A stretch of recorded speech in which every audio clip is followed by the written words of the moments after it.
Good afternoon my dear students. तो जैसा कि पिछले वीडियो में हम लोग ने किया, हम लोग ने बेटा प्रैक्टिस सेट 1.2 तक कंप्लीट किया।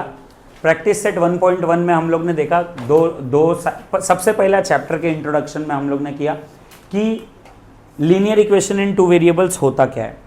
फिर हम लोग ने प्रैक्टिस सेट 1.1 में किया कि दो लीनियर इक्वेशन को सॉल्व कैसे करते हैं, दैट इज दो साइमल्टेनियस को इक्वेशंस को सॉल्व कैसे करते हैं। फिर प्रैक्टिस सेट 1.2 में हम लोग ने देखा कि वो एग्जैक्टली कौन सी ज्योमेट्री है जो linear equation in two variables को रिप्रेजेंट कर रही है। तो प्रैक्टिस सेट 1.2 में हम लोग ने ग्राफ बनाया, ग्राफ को सॉल्व किया। दो लाइन को जब एक दूसरे को इंटरसेक्ट कर रहे हैं तो कौन से पॉइंट पे इंटरसेक्ट कर रहे हैं, कैसे मिलेगा हमको, वो हम लोग ने 1.2 में किया। अब इसी का एक तीसरा मेथड प्रैक्टिस सेट 1.3 में हम लोग करने जा रहे हैं। पहला मेथड हम लोग ने साइमल्टेनियसली सॉल्व किया, दूसरा मेथड हम लोग ने ग्राफिकल मेथड किया। अब तीसरा मेथड हम लोग 1.3 में करने जा रहे हैं। तीसरा मेथड होता है क्रैमर्स रूल। तीसरा मेथड क्या होता है? क्रैमर्स रूल, जिसको हम लोग डिटर्मिनेंट के हेल्प से सॉल्व करेंगे। एक टर्म होता है डिटर्मिनेंट। डिटर्मिनेंट ये एक टाइप का अलजेब्रा है, ये एक टाइप का कैलकुलेशन है जिससे हम लोग इजीली x और y की वैल्यू निकाल सकते हैं। तो ये डिटर्मिनेंट का यूज करके, क्रैमर्स रूल में हम लोग डिटर्मिनेंट का यूज करके हम लोग x और y की वैल्यू निकालेंगे। यही इस प्रैक्टिस सेट में हम लोग करने जा रहे हैं। तो सबसे पहला बेटा प्रैक्टिस सेट 1.3 में मैं आपको डायरेक्टली एक्सरसाइज से बताता हूं कि डिटर्मिनेंट को एक्सपांड कैसे किया जाता है, कोई भी डिटर्मिनेंट को सॉल्व कैसे किया जाता है। हमारे सिलेबस में अभी 2x2 का मैट्रिक डिटर्मिनेंट्स है। जब आप 11th स्टैंडर्ड में जाओगे तो आपको 3x3 का भी डिटर्मिनेंट सॉल्व करना रहेगा। और जब आप जेई वगैरह एंट्रेंस एग्जाम दे रहे हो, जेई सीईटी ऐसा एंट्रेंस एग्जाम दे रहे हो, तो आपको 4x4 और n का ऑर्डर कुछ भी हो सकता है, ऐसे डिटर्मिनेंट भी एक्सपांड करने के लिए आएंगे सिलेबस में। तो फिलहाल अभी हम लोग 2x2 का डिटर्मिनेंट सॉल्व करने जा रहे हैं। डिटर्मिनेंट एक हिसाब से ऐसा कह लो कि अभी पूरे इस चैप्टर में सबसे इजी एक प्रैक्टिस सेट यही होने वाला है। क्यों? क्योंकि डिटर्मिनेंट है इजी। ओके, तो चलिए शुरू करते हैं practice set 1.3। Practice set 1.3 question number 1, fill in the blanks with the correct number. दिया हुआ है 3, 2, 4, 5 और इसको आगे सॉल्व किया हुआ है 3 इंटू एक बॉक्स दिया हुआ है माइनस एक बॉक्स इंटू 4 दिया हुआ है। फिर आगे एक बॉक्स माइनस 8 दिया हुआ है which is equal to again a box. तो कोई भी डिटर्मिनेंट एक्सपांड कैसे करते हैं बच्चों, ध्यान देना। कोई भी डिटर्मिनेंट एक्सपांड करने के लिए ये नंबर जो है 3 इंटू 5 ये क्रॉस में आपस में मल्टीप्लाई होता है। क्रॉस मल्टीप्लीकेशन नहीं, ये क्रॉस में आपस में मल्टीप्लाई होता है। ये 3 जो है मल्टीप्लाई होगा इसके साथ और ये जो 2 है मल्टीप्लाई होगा 4 के साथ और बीच में हमेशा माइनस साइन आएगा। क्या होता है एक्चुअली, हर एक डिटर्मिनेंट में ना हर एक एलिमेंट जब एक्सपांड होता है तो सबका खुद का एक साइन होता है। अगर आप पहले इस एलिमेंट को ले रहे हो तो पहले माइनस देखना है, फिर ये रो ये कॉलम डिलीट करना, उसके साथ ये मल्टीप्लाई होगा। मतलब कैसे, ये जो 3, 2, 4, 5 ये हम लोग जब मल्टीप्लाई कर रहे हैं तो जैसे ही मैंने नंबर 3 लिखा तो नंबर 3 और नंबर 4 डिलीट कर दो। नंबर 3 और नंबर 4 डिलीट करने के बाद बचा क्या? तो ये 5 इसमें मल्टीप्लाई होगा। फिर इसके आगे हमेशा माइनस साइन, ये कोई भी एलिमेंट हो, अगर नेगेटिव हो तो भी माइनस साइन आएगा, पॉजिटिव हो तो भी माइनस साइन आएगा, कुछ भी रहे आगे माइनस साइन आएगा ही। माइनस फिर मैंने 2 लिखा तो ये कॉलम और ये रो डिलीट हो जाएगा, बचेगा क्या बताओ? 4। तो ये इंटू 4 है। देखो यहीं पे यह लिखा हुआ, पहला 3 इंटू 5 है, फिर 2 इंटू 4 है। समझ में आया? तो यहाँ पे पहले बॉक्स में क्या आएगा? 3 इंटू 5 और इधर 2 इंटू 4, मतलब ये दोनों आपस में मल्टीप्लाई हुआ और ये दोनों आपस में मल्टीप्लाई हुआ, बराबर। और बीच में क्या है? Minus sign. फिर इसके बाद यहाँ पे क्या आएगा? ये देखो जैसे 2 4 8 लिखा हुआ है तो यहाँ पे क्या आएगा? 3 5 15 और 15 में से 8 जाएगा तो क्या बचेगा? जब कभी भी आपको ऐसा एक्टिविटी का क्वेश्चन आएगा बच्चों, तो एक्टिविटी के क्वेश्चन में खाली आपको बॉक्स फिल करना है और जो जैसा जैसा पेपर में लिखा रहेगा वैसा ही लिखना है आपको, एग्जैक्ट सेम टू सेम। अगर कोई स्टेप नहीं दिया हुआ है तो आपको वो स्टेप नहीं लिखना है, एक्स्ट्रा जबरदस्ती अपने मन से नहीं ऐड करना है। एक्टिविटी में आपको खाली बॉक्स को फिल करना है विथ करेक्ट नंबर्स या करेक्ट वैल्यूज या करेक्ट अल्फाबेट या करेक्ट जैसा भी रहेगा, जो भी रहेगा करेक्ट वैल्यूज के साथ हमको फिल करना है। अगर आप करेक्ट वैल्यूज के साथ फिल नहीं करोगे तो आपका मार्क्स कटेगा मेरे बच्चों, ठीक है ना। तो ये समझ में आया डिटर्मिनेंट एक्सपांड कैसे होता है? ओके, समझ में आया कि बच्चों डिटर्मिनेंट एक्सपांड कैसे होता है? ओके, तो अब चलिए शुरू करते हैं question number 2। Find the values of for the following determinants. अच्छा, डिटर्मिनेंट क्या होता है? डिटर्मिनेंट ऐसा होता है, ये दो वर्टिकल लाइन बनाना है, दो वर्टिकल लाइन, उसके अंदर row wise and column wise arranged elements को डिटर्मिनेंट बोलते हैं। ये दो वर्टिकल लाइन के अंदर row wise and column wise arranged elements को क्या बोलते हैं? डिटर्मिनेंट्स। इसके अंदर जो नंबर है ना, नंबर, इन नंबर्स को हम एलिमेंट्स बोलते हैं। क्या बोलते हैं? एलिमेंट्स। अभी ये एलिमेंट्स पहचानेंगे कैसे? A11, A12, A21, A22। इसका मतलब क्या है? 1 1 पहला वाला नंबर, और इस डिटर्मिनेंट का ऑर्डर है 2 इंटू 2। 2 इंटू 2 क्या बता रहा है? इसका ऑर्डर 2 इंटू 2 है। ये 2 इंटू 2 क्या बता रहा है? पहला 2 बता रहा है नंबर ऑफ रो, दूसरा 2 बता रहा है नंबर ऑफ कॉलम। मतलब number of row into number of column, हमेशा ये फिक्स रहेगा। Number of column into number of row नहीं लिखोगे, रो इंटू कॉलम ही होगा। समझ में आया? तो वर्टिकल लाइन के अंदर, दो वर्टिकल लाइन के अंदर row wise and column wise arranged elements को हम लोग डिटर्मिनेंट बोलते हैं। दो ऐसा वर्टिकल लाइन है, इसमें ये एक रो है, ये एक रो, दूसरा रो है, ये पहला कॉलम है, ये दूसरा कॉलम है। Row wise and column wise arranged numbers या एलिमेंट्स या अल्फाबेट कुछ भी रह सकता है, अरेंज्ड एलिमेंट्स को हम लोग डिटर्मिनेंट बोलते हैं। अच्छा, ये A11 क्या कह रहा है? A11 बोल रहा है कि ये एक ऐसा एलिमेंट है जिसका पोजीशन फर्स्ट रो और फर्स्ट कॉलम में है। First row and first column, ये देखो, ये फर्स्ट रो, ये सेकेंड रो, ये फर्स्ट कॉलम, ये सेकेंड कॉलम, बराबर। तो ये A11 क्या बता रहा है? कि ये फर्स्ट रो और फर्स्ट कॉलम है। ये A12 क्या बता रहा है? कि ये पहला वाला बता रहा है नंबर ऑफ रो, दूसरा वाला बता रहा है नंबर ऑफ कॉलम, कि ये फर्स्ट रो और सेकेंड कॉलम में है। 2 1 का मतलब क्या हो गया? ये सेकेंड रो में है और पहले कॉलम में है। और A22 बता रहा है, ये पोजीशन 22 बता रहा है, सेकेंड रो सेकेंड कॉलम। समझ में आया? ये ऐसा पोजीशनिंग बता रहा है वो, और कुछ नहीं, ऐसा एलिमेंट्स को रिप्रेजेंट करने का एक तरीका है।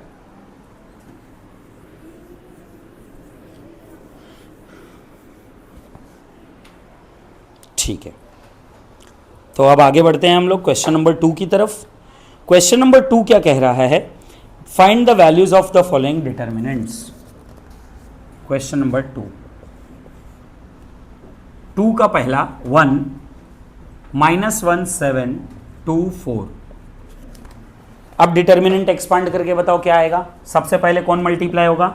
ये -1 होगा इंटू 4, फिर बीच में कौन सा साइन आएगा? माइनस, फिर क्या लिखेंगे? पहले 7 इंटू, बराबर। तो बोर्ड मास रूल के अकॉर्डिंग तो पहले मल्टीप्लाई होता है, तो 4 1 जार, और एक प्लस में एक माइनस में, तो क्या आएगा? -4, और 7 2 जार, बराबर। -4 -14 कितना हो गया? -18 ना रे बेटा, दोनों सेम साइन है ना, सेम साइन है तो ऐड होगा, और साइन जो भी है, अगर दोनों प्लस होता तो +18 आता, दोनों माइनस है तो -18 आएगा, बराबर। अगर अलग अलग साइन होता है तो हम लोग सब्ट्रैक्ट करते हैं, उसके लिए तो मैंने आपको मंत्र बताया, कौन सा बोलो? बड़े नंबर में से छोटे नंबर को सब्ट्रैक्ट करेंगे, बड़े के आगे वाला साइन लगाएंगे, स्वाहा, बराबर कि नहीं? ओके, तो इसका सेकंड क्वेश्चन, अभी थर्ड क्वेश्चन हम लोग देखते हैं, सॉरी सेकंड 2, क्वेश्चन नंबर 2 का 2 5 3 -7 0, 5 3 -7 0। तो ये देखो मल्टीप्लाई करो, सबसे पहले 5 इंटू 0 प्लस -3 इंटू -7 बराबर। देखो दो साइन, सर आपने ब्रैकेट, हमको कैसे समझेगा सर ब्रैकेट कब लगाने का कब नहीं लगाने का? जब कभी भी दो साइन बाजू बाजू में रहता है तो बाद वाली साइन को बाद वाले नंबर के साथ ब्रैकेट में देने का, जो बाद वाली साइन रहती है जो दूसरे नंबर पे आती है उसको उसके आगे वाले नंबर के साथ ब्रैकेट में देने का। समझ में आया? अरे यस और नो? फिर 5 zeros आर और 3 sevens आर 21 और minus into minus plus 21 plus 0 which is are required answer. समझे? अरे यस और नो? चलिए थर्ड क्वेश्चन, तीसरे क्वेश्चन की तरफ बढ़ते हैं। 7/3, 5/3, 3/2 एंड 1/2। चलिए एक्सपांड करते हैं। तो चलिए शुरू करते हैं। सबसे पहला नंबर कौन सा आएगा? 7/3 इंटू क्या होगा? माइनस बोलो 5 इंटू बराबर है। यहां तक किसी को कोई तकलीफ? 7, अब बीच में मल्टीप्लाई है तो ऊपर का ऊपर से मल्टीप्लाई, नीचे का नीचे, ऊपर का ऊपर से मल्टीप्लाई, नीचे का। 7 1s are, 3 2s are, 5 3s are, 3 2s are, दोनों का डिनोमिनेटर सेम टू सेम। अच्छा इधर से 3 3 कैंसिल हो सकता था, हमने नहीं किया। क्यों नहीं किया मालूम है? क्योंकि common denominator same to same, नहीं तो फिर क्या करना पड़ता था? क्रॉस। और कॉमन डिनोमिनेटर सेम बनाना ज्यादा इजी टास्क है एज कंपेयर टू क्रॉस। समझ में आया? तो दोनों का डिनोमिनेटर सेम टू सेम। 7 - 15 बनेगा ये, यस और नो? 7 50। अब देखो एक प्लस में एक माइनस में, तो क्या करने का? बड़े में से छोटे को सब्ट्रैक्ट करेंगे तो बचेगा 8। बड़े के आगे वाला साइन लगाएंगे, स्वाहा। अभी ध्यान देना, ये दोनों सेम नंबर में आते हैं, सेम टेबल में आते हैं। कौन से टेबल में आते हैं? 2 से कैंसिल करेंगे तो ये क्या हो जाएगा? और ये क्या बचेगा? तो ये हो गया -4 विच इज आर रिक्वायर्ड। समझ में आया क्या? छोटे मगज में आया क्या? बहुत हार्ड, बहुत हार्ड। वो वाला रैप सुने हो कि नहीं? तुम लोग को याद है कि नहीं? बहुत हार्ड, बहुत हार्ड। लटका के झटका के ध्यान मेरा। अच्छा एमए में बनता है, तुम लोग को सब पता है। फिर तो MC स्टैन भी पता होगा, गाली वाली देते रहते। तुम लोग भी ऐसे इधर तक पैंट पहन के घुमा करो ना, मस्त full. MC stand, P town bro, क्या माँ कर रहा है वहाँ? हाँ ओके यस, ध्यान दो मेरे बच्चों। तो अब पहले ना इसको है ना बोला है solve the following simultaneous equation using Cramer's rule. अब क्रैमर्स रूल क्या है मैंने तो ये बताया ही नहीं आपको, तो बता रहा हूं पहले क्रैमर्स रूल के बारे में। तो फिर ये क्वेश्चन को मैं रफ कर दे रहा हूं। पहले क्रैमर्स रूल क्या होता है उसके बारे में बता देता हूं।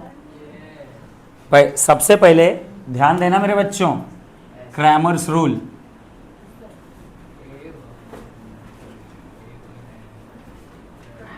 क्रैमर्स रूल क्या बोलता है मालूम है? अगर आपको x की वैल्यू चाहिए, अगर आपको x की वैल्यू चाहिए तो determinant of x upon determinant, general determinant dx upon d कर दो, आपको x की वैल्यू मिलेगी। सिमिलरली अगर आपको y की वैल्यू चाहिए तो determinant of y upon general determinant, इसको डिवाइड कर दो, आपको y की वैल्यू मिलेगी। ये क्रैमर्स रूल का फॉर्मूला। सर d कैसे मिलेगा, dx कैसे मिलेगा और dy कैसे मिलेगा, ये मैं आपको क्वेश्चन के थ्रू बताता हूँ। फर्स्ट क्वेश्चन, क्वेश्चन नंबर 3 का फर्स्ट क्वेश्चन, और मुझे भरोसा है कि आप लोग को पहले क्वेश्चन में ही आ जाएगा, ठीक है ना? मुझे इतना भरोसा है आप लोग के ऊपर। 1 क्वेश्चन बोलो तो, क्वेश्चन बोलो तो क्या है? हाँ हाँ हाँ, दूसरा इक्वेशन हाँ equal to 5। Equation number 2 mark कर दिया। यो क्या बैडी बैडी क्या बोल रहे रे? अच्छा मुझे लगा बैडी बैडी बोल रहा है। कौन है बैडी? है गंदे बच्चे लोग कुछ भी गंदा गंदा बोलते हैं। अच्छा रुद्र ज्यादा मस्ती मत कर रहा, वीडियो मम्मी को दिखाता होते रहे। ओके यस ध्यान दो। तो सबसे पहले बेटा हम लोग को डी कॉमन ढूंढना है। डी कैसे मिलेगा ना, डी मिलने के लिए बहुत इजी टर्म है। एक डिटर्मिनेंट बनाएंगे हम लोग, ये दो ऐसे लाइन बना देने का।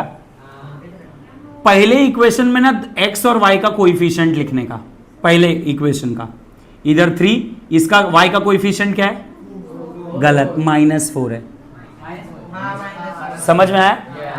x का कोएफिशिएंट क्या है इधर, और इधर y का कोएफिशिएंट क्या है, ये डी डिटर्मिनेंट डी हो गया। अब इसको एक्सपांड करने आ जाएगा, चलो बताओ क्या आएगा। 3 इंटू 3 माइनस 4 इंटू 4, 3 3 जार, माइनस इंटू माइनस 4 4 जार, 16 प्लस 9, एडिशन नहीं आता नल्ले लोग। 16 प्लस 9 बराबर 16 प्लस 9 25। ये किसका वैल्यू आया, इसको डब्बे में डाला। अब dx निकालने का है, तो dx कैसे निकालेंगे। dx के लिए ना बेटा ये y वाला अपने जगह पे देखो, ये दोनों y का कोएफिशिएंट है बाद में जो लिखा है, और जो पहले लिखा हुआ x का कोएफिशिएंट है, ये y वाला अपने जगह पे लिख दो। x वाले को गायब कर दो, तो गायब करके क्या करने का, इक्वल टू के बाद वाला लिखने का। ये 10 और ये 5, समझ में आया, ये 10 और ये 5, ये 10 और ये 5। अब इसको एक्सपांड करो, एक्सपांड करने आता है आप लोग को। 10 इंटू 3 माइनस 4 इंटू 10 3 जार, माइनस इंटू माइनस 4 5 जार, बराबर की नहीं। तो dx की वैल्यू क्या आएगी, dx की वैल्यू क्या आ गई 50, डब्बे में डाल दो। ठीक है, अब dy निकालेंगे। तो dy के लिए तो आप लोग को हिंट पता चल गया होगा, क्या बोलो, एक नंबर ना मेरी जान। देखो d देखने का, d उसमें से x वाला ये दोनों है, लिख दो इधर 3 और 4, और y की जगह पे इक्वल टू के बाद वाला 10 और 5। समझ में आया, क्लियर है, किसी को कोई दिक्कत, यहां तक सब समझ में आ रहा है। अब इसको मल्टीप्लाई करो, एक्सपांड करो, बोलो क्या आएगा, 3 into 5 minus 10 into 4, 3 5 jar, 4 5 jar, 10 4 jar. तो अब देखो, एक बड़ा नंबर, एक छोटा नंबर, एक प्लस एक माइनस, बड़े में से छोटे को सबट्रैक्ट करेंगे, बड़े के आगे वाला साइन लगाएंगे, स्वाहा, तो माइनस साइन आएगा, और 40 में से 15 गया, 25 बचेगा। ये किसका वैल्यू आया, डी।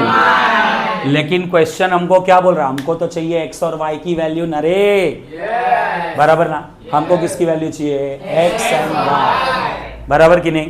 तो x, ओके। तो बच्चों क्रैमर्स रूल, क्रैमर्स बाय लिखने का, by Cramer's rule, Cramer's rule क्या है अभी मैंने बताया, x is equal to dx upon d। तो dx की वैल्यू कितनी है, dx की वैल्यू 50 और d की वैल्यू, तो ये कैंसिल होएगा, x की वैल्यू क्या हो गई, बराबर y का फॉर्मूला क्या है, dy अपॉन d, dy की वैल्यू क्या है माइनस, y की और d की वैल्यू क्या है 25 1 जार, y इज इक्वल टू, तो ऐसे लिखने का, solution x comma y is equal to 2 comma -1। अच्छा, आप ऐसे चेक तो करना पड़ेगा ना अपना आंसर सही है कि नहीं सही है, अरे यस और नो। तो कैसे चेक करने का, ये x और y की वैल्यू 2 और 1, 2 2 जार, 2 4 जार, 8 हुआ, 3 1 जार, लेकिन ये तो -1 है, तो ये -3 हो गया। 8 - 3 कितना होता है, विच इज आर रिक्वायर्ड।